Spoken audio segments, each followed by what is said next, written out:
is a question of meaning. I mean, here we are, we're in this sort of extraordinary life. I mean, and the world is, whatever your beliefs, it is an extraordinary place. Everything is amazing if you stop back and think, isn't it? You know? And here we are for whatever it may be, 30, 40, 50, 60, 70, 80, 90 years even maybe. And behind it all, it seems to me there's a question, and that is there a meaning?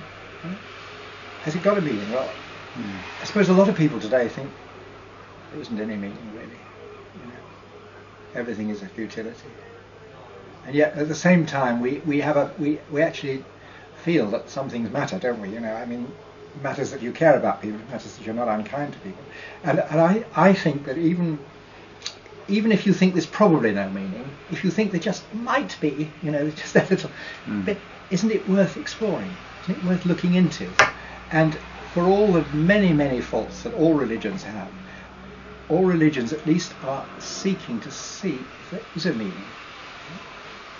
And most religions have something in common in that they begin to realise that somewhere within this meaning is caring about people and love. They're what's called the golden rule, you know, do unto others as you would be done by.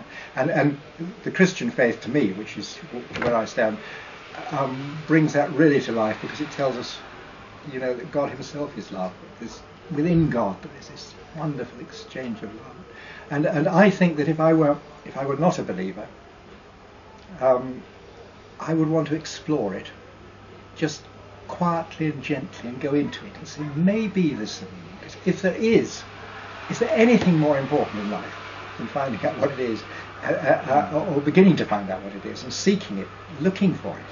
But to spend all my life just caring about whether I'm wealthy, whether I'm successful, whether I'm popular, and not saying, is there something behind it? Is there a meaning? It seems to me an awful shame. It's an awful waste, don't you think? No, I do indeed. Thank you very much, Peter. Yes, where would you say that is in the Bible in relation, maybe a sort of foundational verse that would encapsulate everything that you've said? What is life that thou art mindful of him, and the Son of Man that thou regardest him? What is no? That's what is man. Or what is man? What are we? O Lord, thou hast searched me out and known me. Thou knowest my down sitting and my uprising. I'm not sure. I think this is a fairly modern way of approaching the thing, you know, because of course in the sense, in biblical times, just about everyone, there were very, very few atheists, just about everyone believed in either gods or God, didn't they? And it's not everyone's approach. I mean, people approach things from all sorts of different points of view. That just might be helpful for some people who are, you know. What's to finish with God is love? You mentioned earlier about from 1 John. How does that go? Beloved, let us love one another, for love is of God, and everyone who loves is born of God and knows God, for God is love.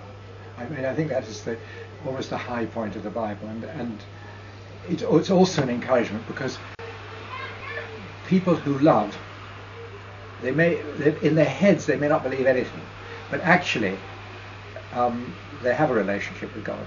Everyone who loves everyone who loves is born of God and knows God. There's a part of them that knows God, even though their heads don't know it. I think this of a lot of atheists. I think a lot of atheists know far better with their hearts than they do with their heads, because a lot of atheists are very good people and loving people, and in being loving people they're actually showing themselves nearer to God, and some atheists are a darn sight nearer to God than some Christians are, because a Christian who has all the right beliefs up there but doesn't love is miles from God, whereas an atheist who has all the wrong beliefs up there but really loves is actually very close to God.